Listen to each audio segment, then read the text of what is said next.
Hello everyone, welcome to G Centric. और अब हम लोग सिंक्रोनस मशीन का जो रिवीजन सीरीज उसका नेक्स्ट सेगमेंट में चलते हैं, जिसमें हम लोगों ने पढ़ा है वोल्टेज रेगुलेशन एंड टेस्ट के बारे में। ठीक है, वोल्टेज रेगुलेशन टेस्ट दोनों के दोनों मैंने कवर करे 26 से 32 लेक्चर के बीच में।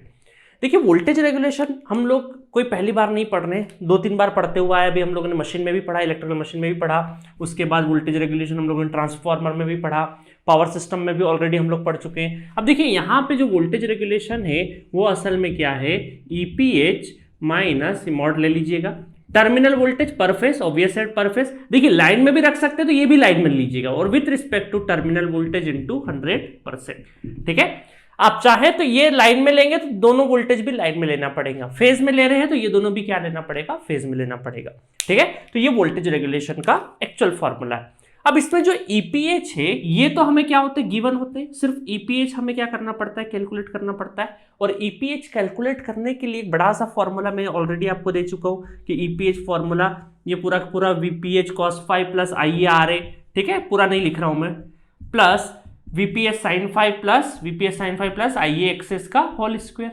ठीक है, तो इसमें जो ये रेजिस्टेंस है, इसमें जो रेजिस्टेंस है और ये रिएक्टेंस है, इसकी वैल्यू पता होना बहुत जरूरी है।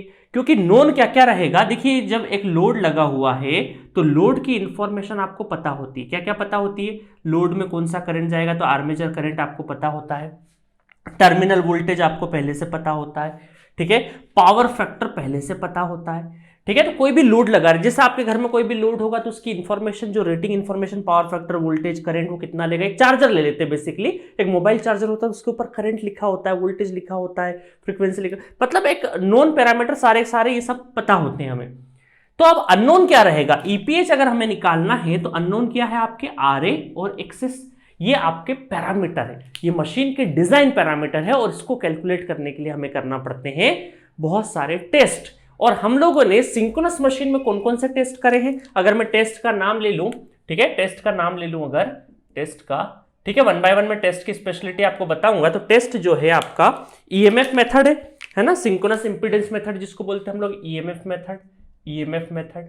ठीक है, सेकंड जो हम लोगों ने पढ़ा MMF method, Rothert's ampere turns method जिसको एमएफ मेथड भी बोलते हैं। थर्ड हमारा क्या है, जेडपीएफ, पोर्टियर ट्रायंगल मेथड, जेडपीएफ। ठीक है, जीरो पावर फैक्टर मेथड्स या पोर्टियर ट्रायंगल मेथड भी बोल सकते हैं आप। और फोर्थ है न्यू एसए, उसकी कोई जरूरत नहीं है वैसे तो, new ASA, American standard association. ठीक है, 4 टेस्ट हम लोगों ने पढ़े 1 बाय 1 करके। अब ये जो चारों टेस्ट है गेट एग्जामिनेशन में बहुत डेप्थ में आपको पढ़ने की जरूरत नहीं है, इनसे सिर्फ कंक्लूजन आपको लेना है, जो कंक्लूजन मैं आपको बता दूंगा। अभी वोल्टेज रेगुलेशन का डिस्कशन खत्म करके मैं इसके कंक्लूजन, 4 टेस्ट के कंक्लूजन बता दूंगा। उन कंक्लूजन के अलावा आपको कुछ भी नहीं करना है। ठीक है, अब देखिए वोल्टेज रेगुलेशन में समटाइम्स क्वेश्चन क्या होते हैं, वोल्टेज रेगुलेशन 2 टाइप के होते हैं, मतलब टाइप के नहीं होते, 2 टाइप नहीं बोल सकते, है ना, जस्ट मैं बोल सकता हूं वोल्टेज रेगुलेशन मैक्सिमम कब होगा और मिनिमम मतलब कि 0 कब होगा। तो मैक्सिमम वोल्टेज रेगुलेशन और जीरो वोल्टेज रेगुलेशन, इन दोनों की कंडीशंस होती है, वो बहुत इंपॉर्टेंट है। तो जीरो वोल्टेज रेगुलेशन ऑब्वियस है कहां पे आएगा, लीडिंग पावर फैक्टर पे आएगा, लीडिंग पावर फैक्टर पे। ठीक है, और यहां पे लैगिंग पावर फैक्टर पे। ये डिस्कशन रिवीजन सीरीज में भी मैं वोल्टेज रेगुलेशन के बारे में 4-5 बार डिस्कस कर चुका हूं, पावर सिस्टम में भी करा हूं, मशीन में भी आपका ट्रांसफार्मर में कर चुका हूं, अभी इधर सिंक्रोनस मशीन में भी हो रहा है। 3-4 जगह हम लोग वोल्टेज रेगुलेशन पढ़ते हैं, तो ये आपको ध्यान रखना है, लैगिंग पावर फैक्टर पे आएगा मैक्सिमम। अच्छा, यहां पे कंडीशन क्या होगी, cos theta plus five equal to minus I A into Z S divided by 2v। ठीक है, इसका पूरा डेरिवेशन मैंने करवाया लेक्चर्स में, आपको एक कंडीशन पता होनी चाहिए। थीटा क्या होता है, ये हमारा जो इंपीडेंस, जो हमारे जो सीरीज इंपीडेंस है उसका एंगल होता है। ठीक है, रेजिस्टेंस और रिएक्टेंस, इन दोनों से जो इंपीडेंस ट्रायंगल बनेगा वो वाला एंगल। और फाई क्या है हमारा, पावर फैक्टर एंगल, ये हमारा पावर फैक्टर एंगल हो जाएगा। आइए आर्मेचर करंट, जेडएस क्या हो जाएगा हमारा, synchronous impedance ZS, R A plus J XS, ये हमारा जेडएस मैग्नीट्यूड रखना है। और वी क्या है हमारा, टर्मिनल वोल्टेज, 2v पर फेज में रखना है आपको, क्योंकि ओमिक वैल्यू पर फेज में आएगी तो करंट भी आपको पर फेज में रखना है। ठीक है, और यहां पे आसान है, थीटा इक्वल टू 5, तो ये हो जाएगा मैक्सिमम वोल्टेज रेगुलेशन की कंडीशन। तो ये कंडीशंस पता होनी चाहिए। इससे रिलेटेड मैंने क्वेश्चन भी करा है, क्वेश्चन का नंबर बताता हूं, लेक्चर नंबर 32 में क्वेश्चंस भी करवाए हैं। लेक्चर नंबर 32 में क्वेश्चन भी करवाएं। तो लेक्चर नंबर 32 देख लीजिएगा बहुत ध्यान से, जिसके सारे क्वेश्चंस आपको करके जाने हैं। ठीक है, तो अभी खत्म नहीं हुआ, टेस्ट के बारे में मैं थोड़ा सा ब्रीफ आइडिया दे देता हूं आपको इन चारों टेस्ट के बारे में कि क्या क्या है। देखिए समहाउ बता ही देता हूं, जो इंपिडेंस, देखिए ईएमएफ मेथड जो होता है, ईएमएफ मेथड, इसमें हम लोगों ने ओसीसी कैरेक्टरिस्टिक्स बनाई है और एससीसी कैरेक्टरिस्टिक्स बनाई है। ठीक है, 2 कैरेक्टरिस्टिक्स बनाई थी, और साथ में हम लोगों ने डीसी टेस्ट करा था, डीसी टेस्ट। ठीक है, अब टेस्ट करके तो बताएंगे नहीं, तो डीसी टेस्ट से हम लोगों ने आरए फाइंड कर लिया था, आर्मेचर। ठीक है, और ओसी और एससी टेस्ट की हेल्प से हम लोगों ने ZS, open circuit voltage upon short circuit current, तो इससे हमें क्या मिल गया था, जेडएस मिल गया था, सिंक्रोनस इंपीडेंस मिल गया था। तो रेजिस्टेंस मिल गया, इंपीडेंस मिल गया, तो रिएक्टेंस आसानी से निकाल सकते, सिंक्रोनस रिएक्टेंस भी हम लोगों ने निकाल दिया था। इसको एमएमएफ सिंक्रोनस इंपीडेंस मेथड को ईएमएफ मेथड क्यों बोलते हैं, सारे जो ड्रॉप्स है वो ईएमएफ एक्सिस पे हम लोगों ने निकाले, इस वजह से इसको ईएमएफ मेथड भी बोलते हैं। नेक्स्ट में क्या हुआ, जब एमएमएफ मेथड हुआ तो एमएमएफ मेथड में बोला गया कि जो एक्सेस है, इसमें हम लोगों ने एक्सेस के अंदर leakage plus armature reaction reactance दोनों ही होंगे। बट ईएमएफ मेथड में हम लोगों ने इनकी कुछ भी चर्चा नहीं करी, डायरेक्ट एक्सेस ही ले लिया। बट एमएमएफ मेथड में हम लोगों ने क्या किया कि दोनों के बारे में चर्चा तो की, दोनों को, लीकेज को और आर्मेचर रिएक्शन रिएक्टेंस को, दोनों को हम लोगों ने काय पे ले लिया था, ईएमएफ के एक्सिस पे लेके इन दोनों ड्रॉप को हम लोगों ने ईएमएफ के रेफरेंस में ले लिया था, इस वजह से ईएमएफ मेथड था। एमएफ मेथड में करा कि हम लोगों ने लीकेज की बात करी, आर्मेचर रिएक्शन रिएक्टेंस की बात करी, बट दोनों की जो एक्सिस थी, जो हम लोगों ने मेजरिंग स्केल है, वो एमएमएफ बेसिस पे ले ली, एमएमएफ बेसिस पे ले ली, इस वजह से इसको हम लोगों ने एमएमएफ मेथड बोल दिया है। ठीक है, अच्छा, अब इन दोनों को एमएफ मेथड में भी जो रोहतर साहब थे, उनने क्या किया, लीकेज और आर्मेचर रिएक्शन रिएक्टेंस को हम लोग सेपरेट आउट नहीं कर पाए, तो वो सेपरेटिज्म का जो काम किया है वो किसने काम किया है, आपके 3rd नंबर का जेडपीएफ मेथड ने। ठीक है, जेडपीएफ मेथड ने सेपरेट करके एक पोर्टियर ट्रायंगल भी यहां से दिया है। ठीक है, अब मोटा मोटी आपको याद क्या रखना है, बहुत ज्यादा चीजें काम की नहीं, इसको बोलते हैं हम लोग पेसिमिस्टिक मेथड, पेसिमिस्टिक मेथड। ठीक है, बहुत ही निराशावादी, इसको बोलते हैं एमएफ मेथड को ऑप्टिमिस्टिक मेथड, ऑप्टिमिस्टिक मेथड। ये कई बार आपके जो नॉन गेट एग्जामिनेशन में वहां पे पूछे जाते हैं पेसिमिस्टिक मेथड कौन सी है, ऑप्टिमिस्टिक मेथड कौन सी, बस इससे अलावा कुछ भी आपसे क्वेश्चन नहीं पूछे जाएंगे। न्यू, इसमें सैचुरेशन का भी ध्यान रखा जाता है, न्यू अमेरिकन स्टैंडर्ड एसोसिएशन में, जिसकी आपको नीड नहीं गेट एग्जामिनेशन में। एज सच इन सारे टेस्ट की कोई भी नीड नहीं होती है, सिर्फ आपको ये जेडएस के ऊपर ये वाले इस फॉर्मूले के ईएमएफ मेथड के बेसिस पे कुछ क्वेश्चंस आपको हो सकता है पूछे जाए, जो कि सारे क्वेश्चन मैंने इस लेक्चर नंबर 32 में कवर करवा दी हैं। तो गेट पॉइंट ऑफ व्यू से आपको टेस्ट पे बहुत ज्यादा फोकस नहीं करना। टेस्ट पढ़ाते टाइम पे भी मैंने ये बात बोली थी कि टेस्ट पे फोकस नहीं करना बहुत ज्यादा। हाँ, आपको समझने के लिए, सिंक्रोनस मशीन को समझने के लिए जब आपको पढ़ना होता है पूरा मशीन, तो बहुत सारी चीजें ऐसी पढ़नी होती है जो आगे की चीजों को समझने के लिए आसान बनाती है, इस वजह से हमें पढ़नी पड़ती है उस जर्नी में। But exam point of view से, एग्जामिनेशन हॉल में यहां से क्वेश्चन आने की पॉसिबिलिटी सिर्फ इस वाले सेगमेंट से, जो कि मैंने यहाँ पे जितने भी टेस्ट के पॉसिबल क्वेश्चन है वो यहाँ पे डिस्कस करा दिए। ठीक है, बढ़े आगे, तो ये सेगमेंट पूरा पूरा आपका यहाँ पे फिनिश हो जाता है। सो चलिए गाइस, नेक्स्ट सेगमेंट स्टार्ट करते हैं, सेलिएंट पोल अल्टरनेटर। ठीक है, one of the most important concept या बोल सकते हैं ऐसा इंपॉर्टेंट पार्ट है जहां से गेट एग्जामिनेशन में क्वेश्चन आता ही आता है। ठीक है, सेलिएंट पोल अल्टरनेटर, और जितने भी गेट एस्पिरेंट्स है, जितने भी स्टूडेंट्स हैं, वो यहाँ पर बहुत ज़्यादा स्ट्रगल फील करते हैं। आपको मैंने लेक्चर के जब लेक्चर में पढ़ा रहा था, डिटेल वाला जो कोर्स है उसमें भी बताया है मैंने कि कैसे शॉर्ट समरी हम लोगों को याद रखनी है, और अगर वो भी याद नहीं हो तो लेक्चर नंबर 33 से 36 में हम लोगों ने कुछ कवर किए हैं, वो इंपॉर्टेंट फॉर्मूले में आपके सामने स्क्रीन पर मेरी हैंड राइटिंग में कुछ लिखा हुआ है, आई होप आपको समझ में आएगा। तो आपकी स्क्रीन पर नजर आ रहा होगा, मैंने जनरेटर और मोटर दोनों की कैटेगरी डिवाइड कर दी है, जिसमें लैगिंग और लीडिंग, और इधर भी मोटर में भी लैगिंग और लीडिंग। तो यहां पर सेलिएंट पोल अल्टरनेटर ही नहीं, मोटर भी खत्म हो जाएगा पूरा का पूरा। अब देखिए यहां पर आपको ये 4 आपको कॉलम नजर आ रहे होंगे, लैगिंग लीडिंग का, और लैगिंग लीडिंग मोटर का और जनरेटर का। आपको याद कौन सा रखना है, ज्यादातर जनरेटर का लैगिंग याद रखना है और मोटर का लीडिंग याद रखना है 99% टाइम, क्योंकि जो क्वेश्चन आएगा वो प्रैक्टिकल अप्रोच पे ही आएगा, और प्रैक्टिकली जो जनरेटर होता है वो लैगिंग में काम करता है, लीडिंग में प्रैक्टिकली पॉसिबल ही नहीं है। और मोटर भी जो पर्पस है उसका, उसके हिसाब से मेजॉरिटी ऑफ टाइम वो आपका लीडिंग में ही वर्क करेगा। तो आप देखिए यहां पर बहुत ही खूबसूरत फॉर्मूले है, psi equal to del plus phi, tan psi आपको निकालना है। फिर EF का एक फॉर्मूला है, VT cos del plus IQRA plus IDXD। ठीक है, ये फॉर्मूला आपको याद होना चाहिए। फेजर बहुत ही आसान है इसके, ठीक है, बहुत अच्छी तरीके से हम लोगों ने इसके फेजर ड्रॉ करे हैं और क्वेश्चन डिस्कस करे हैं। और आईक्यू 4th नंबर वाला जो फॉर्मूला याद नहीं भी रहेगा तो कोई दिक्कत वाली बात नहीं है, शुरू के 3 ही याद रखिएगा। अब जनरेटर का लैगिंग देख लिया आपने, अब मोटर का diagonal, just diagonal opposite leading देखिए, ठीक है। जनरेटर का लैगिंग और मोटर का लीडिंग दोनों ही फॉर्मूले में काफी समानताएं हैं। देखिए नीचे सिर्फ जहां जहां रेजिस्टेंस है, सेकंड नंबर फॉर्मूला देखिए 10 वाला, 10 वाले फॉर्मूले में आप देखिएगा तो जहां रेजिस्टेंस है वहां पे माइनस लगा हुआ है, जहां रेजिस्टेंस है वहां पे माइनस। ईएफ वाली इक्वेशन में भी देखिए जहां रेजिस्टेंस है वहां पे माइनस है, बाकी एग्जैक्टली सेम है। इसका मतलब अगर क्वेश्चन में रेजिस्टेंस को नेग्लिजिबल मान लें तो ये दो टर्म्स भी नहीं लिखी जाएगी, तो उस लिहाज से तो दोनों फॉर्मूले क्या हो जाएंगे, एक जैसे हो जाएंगे हमारे, दोनों फॉर्मूले क्या हो जाएंगे, एक जैसे हो जाएंगे हूबहू। अगर रेजिस्टेंस नेग्लिजिबल है तो जनरेटर का लैगिंग और मोटर का लीडिंग एग्जैक्टली सेम फॉर्मूले हो जाएंगे। समझ में आ रहा है? और यहीं से क्वेश्चन सबसे ज्यादा पूछे जाते हैं आपको, ठीक है। तो मैंने क्वेश्चंस भी करवाए। दूसरी बात, आप जनरेटर का लीडिंग का भी ध्यान रखिए, लीडिंग और इस दोनों मोटर के लैगिंग दोनों का भी ध्यान रख सकते हैं, बट यहां से क्वेश्चंस आपको पूछे कम जाएंगे। आपको एग्जामिनेशन के लिहाज से लैगिंग, जनरेटर का लैगिंग और मोटर का लीडिंग, ये दो फॉर्मूला आप ध्यान रखिए, बाकी फॉर्मूले भी मैंने लिखा दिए हैं, ठीक है। और देखिए जनरेटर के लीडिंग और मोटर के लैगिंग के फॉर्मूले में कहीं अलग अलग किताबों में अलग अलग फॉर्मूले देखने को मिल सकते हैं डिपेंडिंग ऑन द फेजर। ये वाली बात मैं ऑलरेडी फुल कोर्स में बता चुका हूं कि यहाँ पे फेजर किस हिसाब से ड्रॉ होते हैं उसके हिसाब से फॉर्मूले थोड़े से पलट सकते हैं। जस्ट लाइक 10 का फॉर्मूला देखिए लीड में VT sin phi minus IEXQ, अब हो सकता है किसी जगह formula IEXQ minus VT sin phi हो सकता है, क्योंकि फेजर के हिसाब से हम लोगों ने लिया है, ठीक है। तो आपको चिंता करने की जरूरत नहीं है, जनरेटर का लैगिंग और मोटर का लीडिंग याद रखना, दैट्स इट।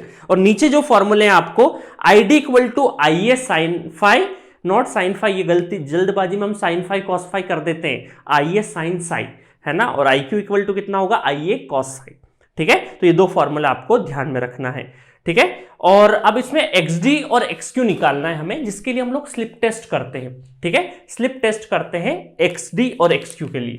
तो XD अगर निकालना है आपको, XD का फॉर्मूला होता है V मैक्सिमम और I मिनिमम, ठीक है। ये हो गया हमारा XD, और XQ का जो फॉर्मूला है वो V मिनिमम और I मैक्सिमम, ठीक है। स्लिप टेस्ट होता है जिसको हमें डिटेल वर्जन में नहीं पढ़ना होता है गेट के लिहाज से, स्लिप टेस्ट, ठीक है। और उसमें XD और XQ होता है। इसका मतलब क्या है कि XD हमेशा क्या रहेगा, ज्यादा रहेगा XQ से। ये वाली बातें हमें ध्यान में रखना है।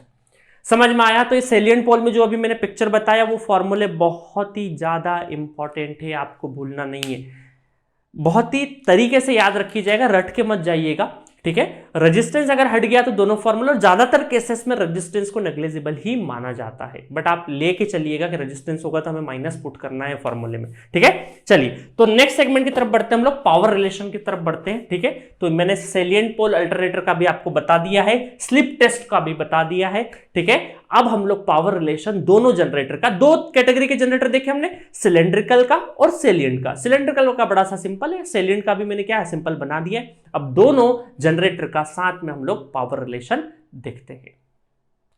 सो गाइस लास्ट अभी हम लोगों ने देखा था ना सेलिएंट पोल थ्योरी वाला जो लेक्चर सेगमेंट देखा था, उसमें आप लेक्चर नंबर 36 जरूर कर लीजिए। लेक्चर नंबर 36 में बताना भूल गया, यहां से सारे के सारे क्वेश्चन डिस्कशन आप कर लीजिएगा, ठीक है। सारे के सारे क्वेश्चन, वो जो फॉर्मूले की लिस्ट बताइए उससे रिलेटेड सारे क्वेश्चन आपको लेक्चर नंबर 36 में मिल जाएंगे।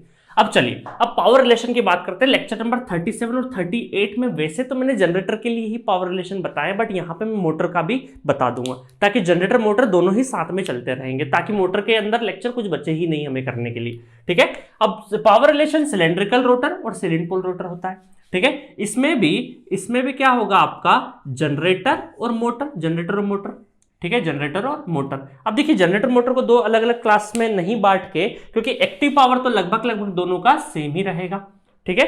तो एक्टिव पावर क्या हो जाएगा आपका, अगर मैं देखूं तो यहां से एक्टिव पावर सिलेंड्रिकल की बात करें तो P equal to EV upon XS sine del, ये हो गया एक्टिव पावर। तो ये दोनों के लिए है, ये जनरेटर के केस में भी वही रहेगा और मोटर के केस में भी वही रहेगा, रिएक्टिव पावर में चेंजेस नहीं होगा, ठीक है। बट डायरेक्शन बदलेगा, एक में इधर से जा रहा होगा, एक में सप्लाई दे रहे होंगे, एक में हम लोग सप्लाई से ले रहे हो, सप्लाई की तरफ मतलब कि लोड लगा के ले रहे होंगे जनरेटर मोटर का। क्यू अगर देखें जनरेटर का तो ऑलरेडी मैं डिस्कस कर चुका हूं आपको कि EV या V by not EV, EV by XS E cos del minus V. ये हमारा जनरेटर का। मोटर का अगर देखें तो मोटर का v by XS v minus E cos del, ठीक है। बस इन दोनों में चेंजेस होंगे, बाकी ये जनरेटर का, ये मोटर का, दैट्स इट। तो ज्यादातर टाइम पे यही काम आएगा। सेलिएंट में हमें रिएक्टिव पावर का फॉर्मूला याद रखने की जरूरत नहीं, क्योंकि वहां से क्वेश्चंस ना के बराबर आता है। सिर्फ एक्टिव पावर ध्यान रखिए, और मोटर जनरेटर दोनों का एक्टिव पावर सेम ही है, EV upon X D sine del, एक तो ये फॉर्मूला, प्लस साथ में यहां पे वी स्क्वेयर बाय टू, ठीक है। और यहां पे हो जाएगा x D minus x Q divided by x D x Q, ठीक है। और यहां पे साइन टू डेल ध्यान रखना है ना, यहां पे साइन टू डेल। तो ये हमारे दो फॉर्मूले बन जाएंगे सेलिएंट में, ठीक है। ये हमारा एक्साइटेशन पावर और ये हमारा रिलक्टेंस पावर, क्योंकि रिलक्टेंसी पे डिपेंड कर रहा है। आई बात समझ में? तो दो फॉर्मूले, तो ये पूरा कंप्लीट फॉर्मूला आपको याद होना चाहिए। इसका कर्व भी बनाया था हम लोगों ने, पावर कर्व, ठीक है। और इसका भी एक पावर कर्व बनता है यहाँ का, कि इस तरीके से हम लोगों ने बना दिया था। इसमें थोड़ा सा टिल्टेड होके दोनों का इस तरीके से देखा था हम लोगों ने पावर कर्व, एक ऐसे था, दूसरा ऐसा, फिर हम लोगों ने दोनों का नेट बनाया था, है ना। एक साइन डेल पे डिपेंड करता है, एक टू साइन डेल पे, इस तरीके से बनाया, फिर नेट हम लोगों ने कुछ इस तरीके से बनाया था, ठीक है। बाकी वो सारी चीजें अलग बात है, वो सब हम लोग देख चुके हैं फुल कोर्स में, आपको पता भी होगा। तो ये फॉर्मूले बहुत ही इंपॉर्टेंट है, ये पता होना चाहिए, ठीक है। अब बढ़ते हैं नेक्स्ट सेगमेंट की तरफ। सो चलिए गाइस, नेक्स्ट सेगमेंट देखते हैं हम लोग, V curve and inverted V curve. आपके सामने एक इमेज नजर आ रहा होगा, इसमें मैंने जनरेटर और मोटर दोनों के कर्व बना दिए हैं, ठीक है। अब देखिए, दोनों को कुछ कॉन्सेप्ट में साइमल्टेनियसली इसलिए लेके चल रहा हूं क्योंकि मोटर में कुछ भी नहीं है, आर्मेचर रिएक्शन है, पावर रिलेशन है, और वी कर्व और इन्वर्टेड वी कर्व है। यही 3-4 समानता है, सिर्फ डिफरेंस है कंडेंसर वाला लेक्चर, बाकी एज इट इज बहुत ज्यादा डिफरेंस नहीं है। इसलिए मैं साथ में आपको पढ़ा रहा हूं ताकि रिलेवेंट लगे आपको, ठीक है। जब मैं मशीन पढ़ा तब तो अलग पढ़ाना स्वाभाविक सी बात है, नहीं तो सब कुछ खिचड़ी बन जाएगा। बट अब हमें क्या करना है, एक शॉर्ट ब्रीफ आइडिया लेना है, तो अलग अलग करेंगे तो अलग अलग दिखेगा हमें। उन दोनों को मैं साथ में रख दूंगा तो याद रखना आसान होगा, ठीक है। अब देखिए, V curve inverted V curve एक जैसे बनते हैं, कर्व तो ऐसा ही बनता है ना भाई, कर्व तो इस तरीके से ही बनता है। मैं चाहे इस साइड बना के बताऊं ताकि वहां पे इमेज आपको नजर में आती रहे। वी कर्व हो और इन्वर्टेड वी कर्व हो, तो आपको पता चलना चाहिए किस किस के बीच में, आर्मेचर करंट और फील्ड एक्साइटेशन के बीच में, आईएफ के बीच में, और दूसरा पावर फैक्टर और आईएफ के बीच में। अब देखिए, लीड और लेग की पोजीशन सिर्फ बदली है, सिर्फ और सिर्फ किसकी बदली है, लीड और लेग की। पहले एक में क्या है, जनरेटर की बात करें तो लीड इधर है, लेग इधर है। मोटर में चेंज हो गया, लेग इधर हो गया, लीड इधर हो गया, बाकी एग्जैक्टली सेम है, ठीक है।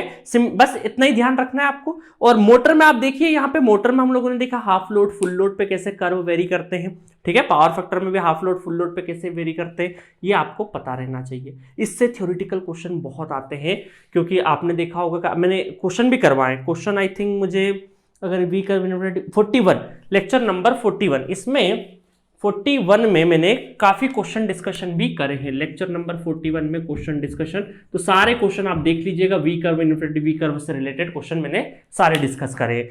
तो आई होप आपको मजा आया होगा कि मोटर जनरेटर का एक साथ में कर्व मिल गया और कुछ भी नहीं है। ये बनते कैसे हैं ये आपको पता होना चाहिए, ई साइन डेल वगैरह, आई ए कॉस फाई, है ना, 2-3 चीजें रहती है कि ई साइन डेल इसको हम कांस्टेंट पटकते हैं और आई ए कॉस फाई इसको हम लोग कांस्टेंट पटकते हैं, और यहां से हम लोग बहुत सारे क्वेश्चंस भी क्रैक करते हैं। तो वहीं से ये कर्व हमारे बनते हैं, तो ये कर्व आपको पता होना जरूरी है। तो मोटर जनरेटर दोनों का केस यहीं पे हमने सॉर्ट आउट कर दिया। नेक्स्ट है आपका पैरेलल ऑपरेशन। अब पैरेलल ऑपरेशन में आप कुछ मत करिएगा, 42 से 46 लेक्चर तक मैंने बहुत ज्यादा रामायण गाई है फुल कोर्स में, बट आपको सिर्फ और सिर्फ क्या करना है, 46 लेक्चर नंबर के क्वेश्चन डिस्कशन देख जाना है, बाकी कहानी ऑटोमेटिक आपको यहां पे समझ में आ जानी है। जो पेड यूजर है उनके लिए बहुत अच्छी चीज है, जो ऑलरेडी सब कुछ कर चुके हैं, बहुत देर से इंतजार भी कर रहे थे सर कर रिवीजन कंप्लीट करा दो, रिवीजन कंप्लीट करा दो। तो मैं जो जो लेक्चर नंबर बताते जा रहा हूं सिर्फ उनके क्वेश्चन आप करेक्ट करते जाइए, बाकी और कुछ भी नहीं करना है। नेक्स्ट आपका लेक्चर नंबर 47 से 48 बिल्कुल छोड़ देना, कोई भी आपके गेट के हिसाब से नहीं आएगा। इसमें मैंने क्या पढ़ाया है, सिंक्रोनाइजिंग पावर कोफिशिएंट पढ़ाया है, जिसको आप मतलब क्या होता है, DP by D del, D del के रिस्पेक्ट में डिफरेंशिएशन। मतलब कि अगर सिलेंड्रिकल की बात करूं तो ईवी अपॉन एक्सेस साइन का क्या हो जाएगा, कॉस डेल हो जाएगा, ठीक है। तो सिंक्रोनाइजिंग पावर कोफिशिएंट जो कि थ्योरेटिकल कॉन्सेप्ट वो पढ़ाया मैंने। हंटिंग के बारे में पढ़ाया, हंटिंग क्या होती है, हंटिंग प्रोसेस कैसे होती है, उसको फिर अवॉइड करने के लिए, हंटिंग को अवॉइड करने के लिए हम लोग क्या करते हैं, वो सब कुछ मैंने यहाँ पे पढ़ाया है।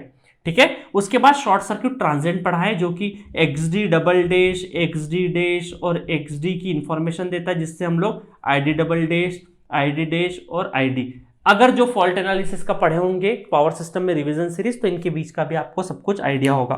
ठीक है, इसमें रिलेशन पूछते हैं ये सबसे ज्यादा, है ना, सब ट्रांजिएंट, ट्रांजिएंट और स्टेडी स्टेट। ठीक है, और ये हमारा सबसे कम कौन सा हो जाएगा, सब ट्रांजिएंट रिएक्टेंस। तो ये रिलेशन कई बार आपसे पूछे जाते हैं, कॉमन टॉपिक है ये, पावर सिस्टम में फॉल्ट में टॉपिक आता है, और क्योंकि मशीन पढ़ रहे हैं, सिंक्रोनस मशीन पढ़ रहे हैं, तो उससे रिलेटेड ये है, तो यहाँ पे मैंने ये भी पढ़ा है। बट ये लेक्चर की आप गेट एग्जामिनेशन में बहुत ज़्यादा जरूरत नहीं है। ये ध्यान रख लेना कि डिफ्रेंशिएशन होता है, ऐसा ही डिफ्रेंशिएशन आप किसके लिए कर सकते हैं, सेलिएंट के लिए भी कर सकते हैं। तो इस तरीके से अल्टरनेटर पूरा फिनिश होता है। अल्टरनेटर पढ़ाते पढ़ाते मैंने मैक्सिमम कॉन्सेप्ट मोटर के भी पढ़ा दिए, बट जो रिमेनिंग मोटर के कॉन्सेप्ट है वो जल्दी से हम लोग देखते हैं, और ये पूरा का पूरा सिंक्रोनस मशीन का रिवीजन सीरीज को एंड करते हैं। सो फाइनली लास्ट टॉपिक पे आ चुके हैं हम लोग, सिंक्रोनस मोटर। ठीक है, सिंक्रोनस मोटर मैंने 10 लेक्चर या 11 लेक्चर में 49 से 59 में कवर किए हैं। अब देखिए बहुत सारी चीजें मैं ऑलरेडी आपको करा चुका हूँ रिवीजन सीरीज में भी। लेक्चर फर्स्ट सेगमेंट अगर इसका देखें, लेक्चर नंबर 49 से 54 में मैंने ऑपरेशन बताया है कि सिंक्रोनस मोटर कैसे स्टार्ट होती है, कैसे ऑपरेट करती है, बट यहां से गेट में क्वेश्चन आते हैं क्या, नहीं आते हैं। ठीक है, दूसरा बचा आर्मेचर रिएक्शन। तो आर्मेचर रिएक्शन को मैं जनरेटर और मोटर दोनों का जो टेबल बनवाया था, उसमें मोटर और जनरेटर दोनों के बारे में डिस्कस कर चुका हूं, तो आपको उससे बाहर जरूरत नहीं है। जब जनरेटर के टाइम पे मैंने आर्मेचर रिएक्शन पढ़ाया था, तो वहां मोटर के बारे में भी पढ़ा दिया था, बस वही आपको ध्यान रखना है। उसमें कब डिमैग्नेटाइजेशन होगा आर्मेचर रिएक्शन, कब आपका क्यू पॉजिटिव निगेटिव होगा, लैगिंग लीडिंग पे कैसे रहेगा, सब कुछ बता दिया मैंने। लेक्चर नंबर 55 में power relation, again power relation के बारे में भी मैं उसी टेबल में डिस्कस कर चुका हूं, और अलग से अभी भी मैंने कराया था, जस्ट इसी लेक्चर में मैंने पावर रिलेशन के बारे में बता दिया। नेक्स्ट 56 और 57 लेक्चर में मैंने V curve, inverted V curve के बारे में पढ़ाया, वो भी मैंने कॉमन में मोटर के जनरेटर के साथ में मोटर के भी डिस्कस करा दिए। ठीक है, लेक्चर नंबर सिर्फ ये दो नई चीजें, लेक्चर नंबर 58 में इफिशियंसी मैंने जनरेटर और मोटर दोनों की डिस्कस करी है, तो ये जरूर एक लेक्चर देख लीजिएगा कि इफिशियंसी कॉन्सेप्ट। वैसे तो क्वेश्चन बहुत कम आए हुए, सिंक्रोनस मशीन में इफिशियंसी का क्वेश्चन नहीं आता है, इंडक्शन में इफिशियंसी का क्वेश्चन भर भर के आता है, बट सिंक्रोनस में इफिशियंसी के ऊपर क्वेश्चन ज्यादा पूछे नहीं गए हैं। ठीक है, तो फिर भी आप एक बार चार्ट जरूर देख लीजिएगा। इसमें जो सबसे ज्यादा इंपॉर्टेंट लेक्चर है, जिसको मैं 4-5 स्टार दे दूं तो भी कम है, लेक्चर नंबर 59। तो प्लीज जो पेड यूजर है, जिनने एक बार देख भी लिया है, तो वापस से 59 लेक्चर एक सिंक्रोनस कंडेंसर, क्योंकि सिंक्रोनस मोटर पॉपुलर ही किसके लिए है, for improving the power factor. Power factor improve मतलब कि work as a capacitor, work as a capacitor का मतलब उसको हम लोग कंडेंसर भी बोलते हैं। इस वजह से इस लेक्चर नंबर 59 में मैंने कंडेंसर को बहुत ही अच्छे तरीके से डिस्कस किया है, क्वेश्चन भी इसी में मिलेगा आपको। तो अल्टीमेटली मोटर से आपको गेट पॉइंट ऑफ व्यू के लिए तो आर्मेचर रिएक्शन, पावर रिलेशन, ये तो मैंने साथ में करवाई दिए हैं, ये बहुत ही इंपॉर्टेंट लेक्चर है, इसको जरूर देख जाइएगा। जो लोग पेड यूजर है वो तो देख ही लेंगे, जो लोग नहीं है तो मात्र 1999 में कोरोना सब्सक्रिप्शन का सुविधा है। एक बार कोरोना लेके आप मशीन पावर सिस्टम जरूर पढ़िएगा, आप लाइफ टाइम मुझे याद रखेंगे कि वाकई में कुछ हमने कभी ना कभी जिंदगी में कुछ सीखा था। बहुत ही स्मूथ वे में पढ़ाया है, डाउट्स ना के बराबर आएगा, बहुत ही रेयर जगह पे होगा कि जहां आपको चीज़ समझ में नहीं आई होगी। मैंने जितना 5-6 साल 7 साल का जो एक्सपीरियंस था पूरा का पूरा झोंक दिया है पढ़ाने में, कि किस ईजी तरीके से, जितना ईजी हो सकता उतने ईजी तरीके से मैंने आपको पढ़ाने की कोशिश करी है। मैं कोशिश कर सकता हूँ, मैं ये नहीं बोलता हूँ मैंने कर दिया है आपको आ जाएगा, है ना, तो ऐसा नहीं बोलना चाहिए और होना भी नहीं चाहिए, हमेशा इंप्रूवमेंट की पॉसिबिलिटी बनी रहती है। अब आपको क्या करना है गेट एग्जामिनेशन के लिए वो सुन लीजिए। आपको सिर्फ और सिर्फ ध्यान रखना है, आपने जो पढ़ा है, आपने जो सीखा है, वही एग्जाम में आने वाला है। एक तो ये दिमाग में बिठा लीजिए। अपने दोस्त से, अपने पड़ोसी से बिल्कुल किसी से बात मत करिए, नहीं तो आपका दोस्त लेके आएगा, अरे ये क्वेश्चन करा के नहीं, आप सोचो अरे मैंने तो ये करा ही नहीं है। ऐसा मत करिएगा। आपने जो पढ़ा है वो बहुत ही उच्च कोटि का पढ़ा है, आपने जो पढ़ा है वही एग्जाम में आने वाला है, ये सोचना, ठीक है। और साथ में इस चीज का ध्यान रखना है आपको कि जितना भी मैं शॉर्ट रिवीजन जैसा करवा रहा हूं वैसा ही कॉम्पैक्ट इन्फॉर्मेशन अब करने की बारी है। अब आपको बहुत ज्यादा फैलाना नहीं इन्फॉर्मेशन, जितना भी short note, I think during the lecture पूरे शॉर्ट नोट बन गए होंगे, सारे जितने भी शॉर्ट नोट हो सकते हैं, जो इंपॉर्टेंट फॉर्मूले वो सब, और भी कोई इंपॉर्टेंट फॉर्मूले मेरी तरफ से वैसे छूटे नहीं है, बट आपको अगर लगे हाँ सर ये भी होना चाहिए तो वो आप अपनी कॉपी में लिख लीजिएगा, ठीक है। हो सकता मुझे नहीं लगा अगर इसको क्या बताना बच्चों को आता होगा, बट आपको लगे तो वो लिख लीजिएगा वहां पे। तो जितने भी शॉर्ट नोट वाले रिवीजन वीडियोस है इनकी शॉर्ट समरी बना लीजिए। आपने पहले से शॉर्ट नोट अगर बना रखे हैं तो उसी में ऐड कर लीजिए, कोई अलग से बनाने की जरूरत नहीं है। और इन्हीं को अब आपको पूरी कॉपी नहीं पढ़ना है, ना ही बहुत ज्यादा क्वेश्चन प्रैक्टिस नहीं करना है, आपको सिर्फ और सिर्फ मॉक टेस्ट लगाना है। फुल लेंथ मॉक टेस्ट लगाते रहिए और शॉर्ट नोट्स आपका अपना रिवीजन करते रहिए, इससे ज्यादा की आपको जरूरत नहीं। कॉन्फिडेंट होकर आप एग्जाम में बैठिए, जरूर बनेगा क्वेश्चन उस दिन, घबराना नहीं है क्वेश्चन को देख के। क्वेश्चन को देख के बिल्कुल कैसे प्लानिंग करनी है विजन वाला, जीसेंट्रिक यूट्यूब चैनल पे जाइएगा, प्लेलिस्ट में जाना है ना, प्लेलिस्ट में जाओगे, विजन की एक प्लेलिस्ट मिलेगी, विजन की प्लेलिस्ट में 3 घंटे को कैसे मैनेज करना है उसका वीडियो प्रॉपर देख लीजिएगा। उसी अंदाज से पेपर देना, रिलैक्स होके देना है। क्वेश्चन पढ़ा है, पढ़ के क्वेश्चन को रीड करो, क्वेश्चन को रीड किया अपनी रडार में, हाँ क्वेश्चन का कॉन्सेप्ट पता है, हाँ इससे रिलेटेड प्लान बना लो 30 सेकंड में। देखियो कोई भी क्वेश्चन आया आप क्या करिए, कोई भी क्वेश्चन आया, क्वेश्चन को रीड किया हमने, हाँ क्वेश्चन पहले आइडेंटिफाई कर लिया, हाँ भैया मशीन का क्वेश्चन है, ठीक है, इससे रिलेटेड कॉन्सेप्ट क्या क्या लगेगा, अच्छा वोल्टेज रेगुलेशन का ये फॉर्मूला होता है, ये फॉर्मूला होता है, या हाँ बनेगा। तो 30-40 सेकंड में, 30 से लगा के 45 सेकंड में प्लान बना लीजिए क्वेश्चन का, हाँ ये आता है ये आता है ये आता है, हाँ बन जाएगा। फिर आप क्वेश्चन करना स्टार्ट करिए, ठीक है। अब पता चला आपने स्टार्ट कर लिया 3 तक और चौथे तक आता है आपको फॉर्मूला ही नहीं पता है, तो अगर 30-40 सेकंड में देखा कि हाँ आता ये आता, अच्छा ये कॉन्सेप्ट तो कहीं ना कहीं याद नहीं आ रहा, चलो आगे बढ़ते हैं, आगे बढ़ो, बहुत सारे क्वेश्चन है करने के लिए, है ना, करने के लिए बहुत सारे क्वेश्चन है, तो अटकना नहीं है। क्वेश्चन रीड बहुत अच्छे से, 2 बार क्वेश्चन को बहुत अच्छे से रीड करो, खुद से क्वेश्चन पूछो कि क्या ये क्वेश्चन में कर पाऊंगा, हाँ कर पाऊंगा, 100% कर पाऊंगा, सारे फॉर्मूला आते हैं, तो जाइए करिए जल्दी से, और जल्दबाजी मत मचाइए, उसको धीरे धीरे हर एक स्टेप पे चेक करते रहिए, हर एक स्टेप पे अगली स्टेप लिखने के पहले पिछली स्टेप को चेक करते रहिए, मैंने सही लिखा है कि नहीं लिखा है। बच्चे क्या करते, पूरा क्वेश्चन सॉल्व करते फिर चेक करते, तब तो स्क्रिबल पैड पे दिखेगा भी नहीं कहां कैलकुलेशन करिए। आप जो भी स्टेप लिख रहे, नेक्स्ट स्टेप लिखने के पहले पिछली स्टेप को एक बार जरूर देखिए, क्योंकि 3 घंटा बहुत टाइम होता है उस दिन, ठीक है। तो इस तरीके से खुद पे कॉन्फिडेंस रखिए, रीड करिए, वो बन रहा है तो करिए, नहीं बन रहा है तो आगे बढ़िए, शॉर्ट नोट को रिवाइज करिए और मॉक टेस्ट देना है। मॉक टेस्ट में सिर्फ इस चीज का ध्यान रखना, आपको नंबर पे मत जाइएगा, ना ही ओवर कॉन्फिडेंस होना है, ना ही अंडर कॉन्फिडेंस, हमको सिर्फ और सिर्फ कमी निकालनी है। हाँ ये वाला फॉर्मूले भूल रहे थे, एक बार और रिवाइज कर लिया, ठीक है। तो आई होप मजा आया होगा इस रिवीजन सीरीज में, मैंने अपनी पूरी कोशिश करी है कि अच्छे से अच्छे बना पाऊं मैं रिवीजन सीरीज, ठीक है। तो आपको यहां से आउटपुट लेके आना है, 12 नंबर 13 नंबर जितने का भी मशीन आए, तो कम से कम कोशिश करिए कि 9 से 10 तो आप उसमें स्कोर कर ही देंगे, ठीक है। जल्द ही आपका पावर सिस्टम का भी रिवीजन सीरीज फिनिश हो जाएगा।